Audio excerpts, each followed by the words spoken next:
ginen orduan, ez da sekretua izan. Ondo hartu zuen. Bertan ginen orduan, zagit, nola... Bai, Ondo hartu zuen. etzan erabaki bat, hola... egun batean, eta ez dakit, pixkanaka, edo gauzeka esplikatuz, aipatuz, baina Euskal Herriko egoera beti maien gainean zen, beti bazan, zer. Orduan, harritxoak ez ginen ere. Nik nola egin errefuxiatu hori laguntzeko, hori bazekiten hori. Hortik aurrera pixkana, gero ikusi zen, nola joten zen. Gero gu elkarren artean mintzatzen ginen, orduan gure sentimenduak eta azaltzen ginen, gure artean hitzik genuen. Bai. Ez da sekretu bat izan, ez dakit nola esan. Ez da. Izan da gauz bat simple eta naturala, ez dakit. Bueno, gero pixkana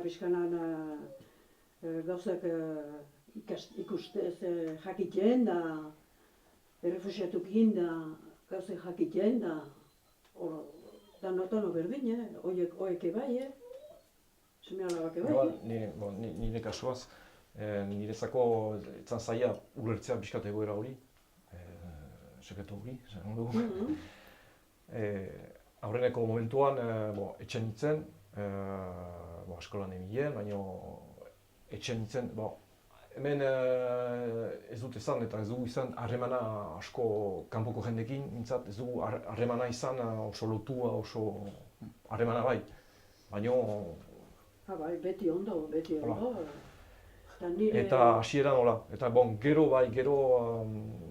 ni hasi nintzen ateatzen hemengo gaztekin pixkat eta elkarte batean, eta hola, harremanak gehiago sendotu nuen pixkat harremana hori. Horriak netzako komplikatuago zen, pixka bat komplikatuago baino, etzan, kontzientzia banun eta hori, eta... Ez dute behar, komplikatua zanik niri ez diat esan.